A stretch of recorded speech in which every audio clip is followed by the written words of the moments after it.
Pour les patients atteints de sclérose latérale amyotrophique, comme pour tous les autres atteints de maladies évolutives graves, chaque jour est un combat pour leur dignité.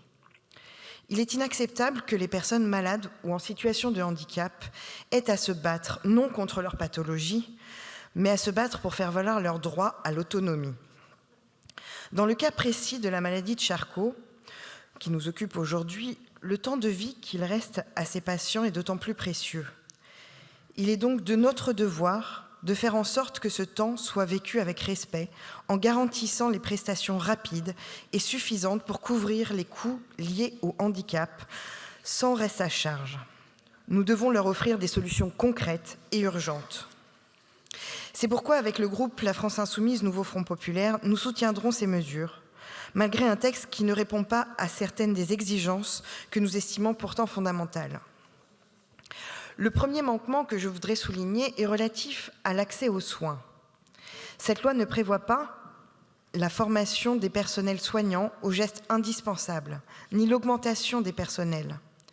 Elle ne garantit pas non plus une amélioration des soins à domicile et ne répond pas à la nécessité de développer les centres spécialisés dans la prise en soin des malades, essentiels pour améliorer concrètement la vie des patients et de leurs familles. Cela introduit le deuxième manquement que nous soulignons, l'absence de volonté de prendre en charge le handicap de façon générale. Assurer une prise en charge égalitaire sur tout le territoire, en accordant au MDPH des moyens à la hauteur des besoins, en fonction des critères objectifs, nous paraît fondamental. Après des décennies d'assaut des néolibéraux, les MDPH, comme tous nos services publics, se retrouvent exsangues, engendrant des délais de traitement qui explosent. Faut-il le rappeler, chers collègues, le temps des malades n'est pas le temps des administrations.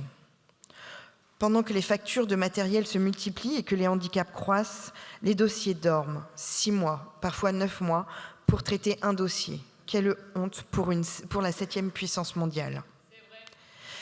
Chaque jour d'attente supplémentaire dans le traitement du dossier aggrave la précarité. Et les études de l'IGAS révèlent une augmentation constante de la charge de travail des agents des MDPH depuis 2015. Les services sont saturés. La solution nécessite de faire un pas de côté par rapport à cette loi sur la SLA. Il est possible de porter une augmentation générale des moyens humains et financiers des MDPH. Voilà, mes chers collègues, un exemple de volonté politique d'agir rapidement et efficacement. Et comment est-il possible d'afficher une volonté claire ? Souffrez une réponse simple, en passant par des lois de finances à la hauteur des besoins des Françaises et des Français.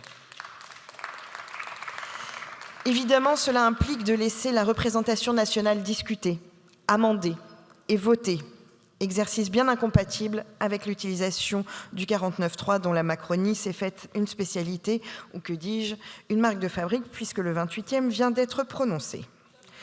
Pendant ce temps, le budget des collectivités, en particulier celui des départements, sont coupés, taillant dans le financement des MDPH, et la recherche, notamment sur les maladies comme la SLA, est de moins en moins financée d'année en année. Alors voilà, ce soir, j'ai en tête l'avenir. Demain, ce sont les 20 ans de la loi de 2005 pour assurer aux personnes handicapées la compensation des conséquences de leur handicap. Depuis des années, nous proposons inlassablement le 100% des logements accessibles dans les constructions neuves, mais aussi d'automatiser le versement des prestations de compensation du handicap, indépendamment de l'évolution des besoins. Plus encore, il est nécessaire de financer intégralement les dépenses liées au handicap et mettre fin au plafonnement annuel. Le travail qu'il reste à accomplir est immense et il ne peut plus attendre.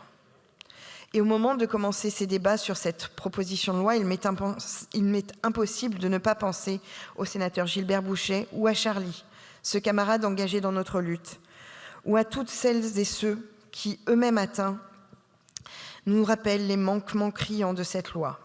Premier pas, timide, mais nous l'espérons annonciateur d'un progrès à venir. Je vous remercie.